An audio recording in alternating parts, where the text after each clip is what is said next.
ایک بات مجھے بتائیں، آپ نیکی کسی اور کو دے سکتے ہیں؟ کیا آپ نے قرآن شریف پڑھا اس کا ثواب کسی اور کو دے سکتے ہیں؟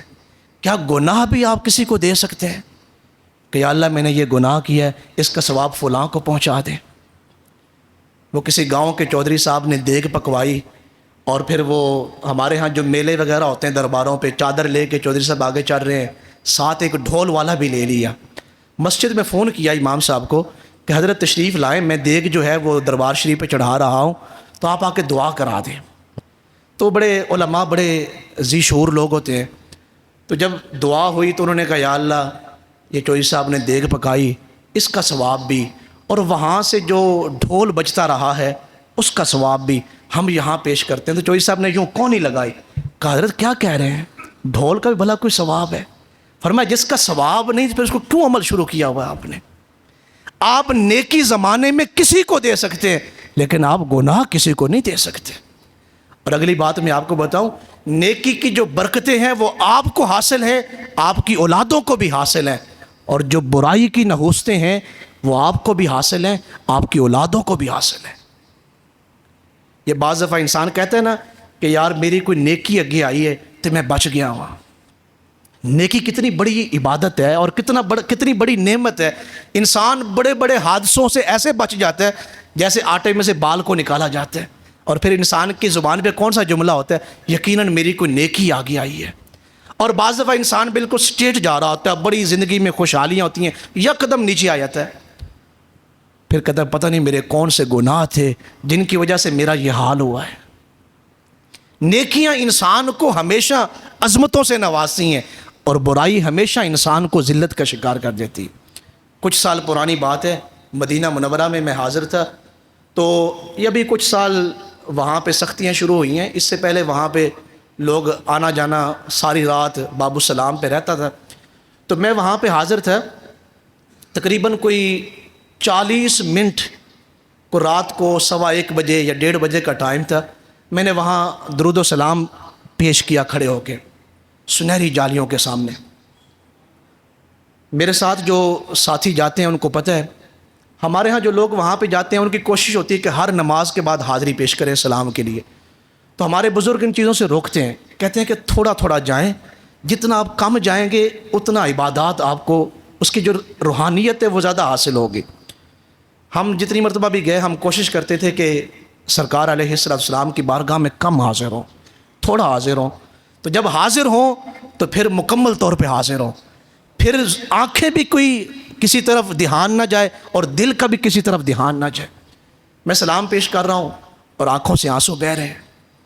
40 منٹ میں وہاں پہ کھڑا رہا اور ساری باتیں میں نے حضور علیہ السلام کی خدمت میں پیش کی۔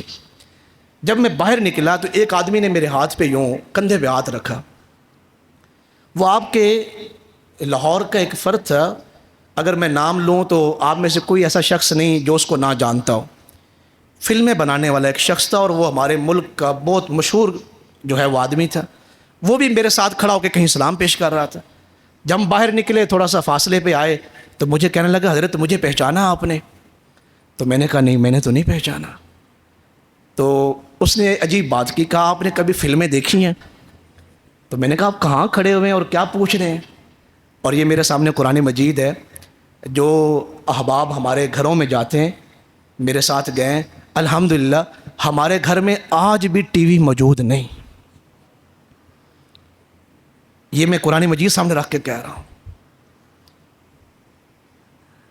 تو میں نے کہا نہیں ہم تو دینی لوگ ہیں، ہم نے کہاں دیکھنی۔ پھر اس نے اپنا نام بتایا، پھر ہم تھوڑی دیر، وہ 8 دن تقریباً میرے پاس آ کے بیٹھتا تھا مسجد نبوی شریف میں، ایک مرتبہ میرے پاس سیالکوٹ بھی آیا۔ اس نے ایک مجھے بات سنائی کہ جب میں نیا، اس کی جو بیوی ہے وہ بھی فلموں میں کام کرنے والی ہے اور بڑی مشہور ہے، اس نے مجھے کہا کہ حضرت جب میں نیا اس لین میں آیا تو کسی دوست کے ہاں میں دعوت پہ گیا، تو آپ کو پتہ ہے فلمیں بنانے والے جو لوگ ہیں ان کا ماحول کیسا ہوتا ہے، شراب بھی، اور شراب کے بعد زنا کا بھی اہتمام ہوتا۔ کہ میرے سامنے اس دوست نے 2 لڑکیاں منگوائی ہوئی تھیں جو چھوٹی چھوٹی عمر کی تھیں، ایک اس کے پاس اور ایک میرے پاس۔ جب میرے پاس آئی تو یہ میری زندگی کا پہلا واقعہ تھا، تو میں نے اس سے پوچھا تم یہ کام کیوں کر رہی ہو؟ اس نے کہا ہم مقروض ہیں، ہمارے اوپر قرضہ ہے۔ قرضہ کیسا ہے؟ کہ میرا والد سود کا کام کرتا تھا، اور اس بچی کی آنکھوں میں آنسو آ گئے، والد صاحب فوت ہو گئے، اب لوگ روزانہ جو ہے وہ 10-15 ہمارے گھر کے اندر آ کے بیٹھتے ہیں پیسے مانگنے کے لیے، ہمارے پاس اور وسائل کوئی نہیں، پھر ہم اس لیے یہ معاملہ کرتی ہیں۔ تو اس نے کہا اس دن سے میرا یہ ایک عقیدہ بن گیا کہ واقعی نیکی کی برکتیں ہیں اور گناہوں کی نحوستیں ہیں۔ اب نیک عمل کرنے والے، اس کو بھی فائدہ جو کر رہا ہے، اس کی اولادوں کو بھی فائدہ ہے۔ اب سود کا کام اس بچی کے والد نے کیا ہے، لیکن بھگت کون رہا ہے؟ لٹا کون رہا ہے؟ اولاد لٹا رہی ہے۔ آپ کو اگر یاد ہو، ہمارے ملک کے سابق وزیر اعظم ہیں میاں نواز شریف صاحب، آپ سبھی جانتے ہیں ان کو۔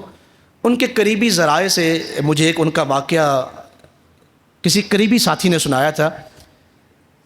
1999 میں جب ان کی حکومت تھی، ان کے والد صاحب میاں شریف صاحب جو تھے، ان کے ایک دوست تھے، انہوں نے ادھار ایک موقع پہ ان کو ایک بڑی قیمت کی مشین دی۔ جیسے آپ فیکٹری والے لوگ جانتے ہیں کہ یہ مشینری کتنی مہنگی ہوتی ہے۔ پھر انہوں نے اس وقت تک ان سے پیسے نہیں مانگے میاں شریف صاحب سے جب تک پیسے ان کو دیے نہیں گئے۔ تو میاں شریف صاحب نے اپنے بیٹے نواز شریف صاحب کو بتایا تھا کہ اس بندے کی، یہ میرا دوست ہے تو اس کی میرے اوپر بڑی نیکی ہے یہ۔ تو نواز شریف صاحب جب وزیر اعظم بنے 1999 میں، جن کی جو حکومت ہے، تو نواز شریف صاحب نے اس باپ کے دوست کے بیٹے کو گورنر پنجاب بنایا، جسے آپ جانتے ہیں میاں اظہر۔ یہ بھی ان کا ایک بیٹا بھی ہے حماد اظہر۔ یہ شریف خاندان کی خصوصیات ہیں کہ وہ احسان کش نہیں، احسان فراموش نہیں، محسن کش نہیں ہے۔ پھر صرف ان کو گورنر نہیں بنایا، بعد میں میاں اظہر صاحب اپنا مختلف وزارتوں پر بھی رہے ہیں اور ایم این اے بھی رہے ہیں۔ یہ جو 1999 کی ان کی جو حکومت ہے، اس دوران نواز شریف صاحب کا کوئی دوست تھا فیصل آباد میں، شیر علی صاحب، ان کے ساتھ کافی، جن کا بیٹا عابد شیر علی ہے۔ عابد شیر علی کے جو والد صاحب تھے، شیر علی صاحب کے کوئی کسی فیصل آباد میں کوئی ایک ناجائز کام وہ نکلوانا چاہتے تھے، تو 3 افسران اس محکمے کے رکاوٹ تھے۔ یہ معاملہ تھوڑا طول پکڑ گیا تو نواز شریف صاحب نے اپنے دور حکومت میں ان 3 افسران کو ہتھ کڑیاں لگوائیں اور جیل میں ڈال دیا۔ کچھ دنوں کے بعد ہی نواز شریف صاحب کی حکومت گر گئی اور نواز شریف صاحب کو حکومت مشرف نے جو ہے وہ ہتھ کڑیاں لگائیں اور جہاز میں بٹھا دیا۔ اب ذرا دلوں کو تھام کے سنیں، کلثوم نواز صاحبہ اللہ ان کے درجات بلند فرمائے، وہ گئی ہیں جہاز میں نواز شریف صاحب سے ملنے کے لیے، تو نواز شریف کی آنکھوں میں آنسو تھے۔ کہا مجھے سمجھ نہیں تھا آ رہا کہ مجھ سے کون سا ایسا گناہ ہوا ہے کہ میرے اوپر ہاتھ کڑیاں مجھے لگا دی گئی ہیں، لیکن سوچنے کے بعد مجھے یاد آیا کہ میں نے 3 افسران کو ناجائز جو ہے وہ ہتھ کڑیاں لگوا کے جیل میں ڈالا ہے۔ جب تجھے موقع ملے تو تم ان کے گھر میں خود جانا اور میری طرف سے جا کے معافی مانگنا۔ اور پھر یہ نواز شریف صاحب کی زوجہ اور شہباز شریف صاحب کی زوجہ نصرت شہباز اور کلثوم نواز جو ہے پھر وہاں پہ گئی ہیں، ان افسران سے جا کے معافی مانگی ہے۔ اور نواز شریف صاحب نے خود پھر بتایا کلثوم نواز کو کہ جیسے تم نے وہاں معافی مانگی تو اللہ نے میرے لیے آسانیاں بنانا شروع کر دی۔